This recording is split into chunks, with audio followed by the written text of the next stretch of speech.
Amém, queridos? Graça e paz. Passando aqui para gravar um vídeo rápido para poder nós refletirmos acerca do que o Espírito ministrou ao meu coração hoje de manhã, conversando com uma pessoa lá no trabalho. Estávamos falando da infidelidade dos que se dizem cristãos e não são. E é assustador a quantidade de crentes, queridos, que não dão um bom testemunho. E que é impressionante também a cauterização da consciência desses irmãos. Porque é incrível. A pessoa vai para a igreja, participa de célula, faz de tudo para poder servir num ambiente, num local, mas no dia a dia nós vemos que não corresponde. E é assustador, porque tem uma vida, se bobear, até pior do que uma pessoa que nunca nasceu de novo. E aí nós lembramos, né? Por exemplo, de 3 exemplos que o Espírito Santo me fez lembrar. Do dilúvio. Quantas pessoas, queridos, foram salvas no dilúvio? Olha a quantidade de milhares de pessoas que existiam na época do dilúvio. Quantos foram salvos? Só 8, queridos. Noé e sua família, só 8. E o que dirá de Sodoma e Gomorra, queridos? Só 3 foram livres da destruição. Ló e suas 2 filhas. E o que dizer do Egito? Só está piorando. E o que dizer do Egito? O povo que saiu do Egito por mão forte para rumo à terra prometida, quantos daquela geração completaram a carreira? Só 2 pessoas, queridos. Mais de 2 milhões de pessoas saíram do Egito. Só Josué e Caleb completaram a carreira. Foram até o fim.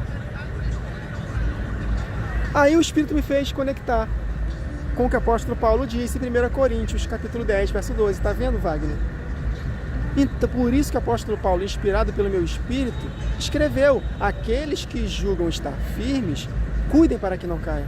Citando o mau exemplo do povo que saiu do Egito. Aqueles que julgam estar firmes, cuidem para que não caia. Isso gera temor ao meu coração. E deve gerar temor no seu, queridos. Nós não estamos garantidos. Eclesiastes está escrito que o fim das coisas é melhor do que seu princípio. Então, que possamos abrir nossos olhos, queridos. E ainda mais nesse tempo do fim. O que Jesus falou para o tempo do fim? Devido ao aumento da maldade, o amor se esfriaria de quase todos. Essa palavra amor é o amor agapau, amor ágape, o amor de Deus derramado no nosso coração pelo Espírito Santo. O Espírito dele em nós é o amor, porque Deus é amor. E Deus é Espírito. Então nós temos o Espírito dele, nós temos o amor dele, mas esse amor se esfriaria.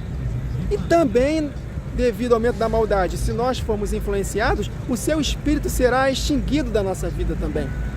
Como aconteceu com Saul, por exemplo. Saul foi escolhido por Deus, homem temente a Deus. Basta lermos lá o início da vida, da trajetória de Saul. Homem de Deus, queridos. Ó, música de fundo aí para atrapalhar a gente. Mas Saul não correspondeu. Homem cheio do Espírito. O que aconteceu com Saul, queridos? O Espírito de Deus se retirou dele. E entrou o Espírito do diabo nele. E o estado dele foi muito pior do que o primeiro. Foi isso que Jesus falou. Eu creio que Jesus contou essa parábola citando Saul. O homem, ele recebe o Espírito. Mas, quando o Espírito entra, o demônio sai da vida daquela pessoa. Mas quando ele vê que a casa está adornada, arrumadinha, ou seja, sem a presença de Deus, o que ele faz? Traz consigo outros 7. E o estado dele é pior do que o primeiro. Foi o que aconteceu com Saul, queridos. Foi o que o apóstolo Pedro fala em 2 Pedro. Ele fala exatamente isso na sua carta de 2 Pedro. Que muitos que uma hora eram de Deus, mas foi corrompido. E aí a porca lavada voltou ao lamaçal. O cão voltou para o seu próprio vômito. Então, queridos, 2 Timóteo capítulo 3. Olha o que está escrito para o tempo que estamos vivendo e principalmente para os tempos mais adiante, no período da grande tribulação. Olha só o que está escrito.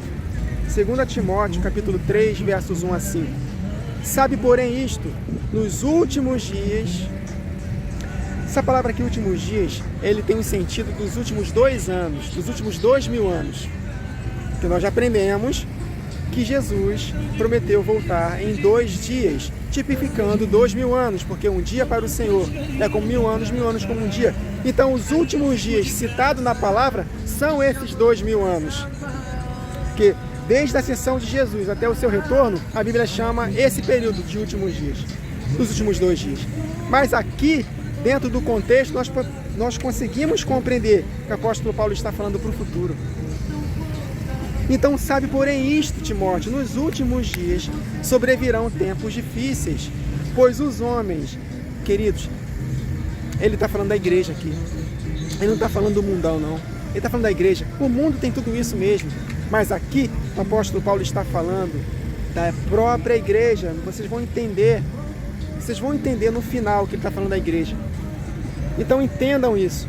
Nos últimos dias sobrevirão tempos difíceis, pois os homens, ou seja, as novas criaturas, serão egoístas, avarentos, jactanciosos, arrogantes, blasfemadores, desobedientes aos pais, ingratos, irreverentes, desafeiçoados, implacáveis, caluniadores, sem domínio de si, cruéis, inimigos do bem, traidores, atrevidos, enfatuados, mais amigos dos prazeres que amigos de Deus, tendo forma de piedade. Olha aí, o mundo não tem forma de piedade, queridos. Então, tendo forma de piedade, negando-lhe, entretanto, o poder. Olha como ele termina. Foge também deste. Está falando da igreja, queridos. 1 Coríntios 15, o apóstolo Paulo fala: aqueles que se dizem irmãos, mas vivem na prática do pecado, você não deve nem comer com eles. João, na sua carta, 1 João 5, ele fala para que nós não possamos nem saudar aqueles que se dizem irmãos e não são, queridos. O apóstolo Paulo ficou perplexo em 1 Coríntios 5. Ele começa o capítulo falando da seguinte forma: aí eu ouvi dizer que há imoralidade entre vós, e imoralidade tal que nem mesmo entre os gentios acontece isso. Vocês estão sendo piores que os pecadores. Então, queridos, por isso que Jesus falou: apertado é o caminho, a porta é estreita e apertado o caminho que leva para a salvação. São poucos que passam por eles, mas espaçoso é o caminho, espaçosa é a porta e ampla o caminho que conduz à condenação, e são muitos que passam por eles. Devido ao aumento da maldade, o amor da igreja se esfriaria de quase todos. É muita gente. Então, diante desses exemplos que eu citei para os irmãos, então, o que o Espírito quer falar conosco, que Ele ministrou meu coração, gerando temor, é isso, queridos. Hoje nós estamos de pé, mas e amanhã? Que não possamos, meus irmãos, permitir que a carne nos governe em nenhuma área da nossa vida. Que não possamos baixar a guarda, queridos. Que nós possamos manter o nosso foco no Senhor todos os dias. Isso só é possível meditando na palavra dia e noite.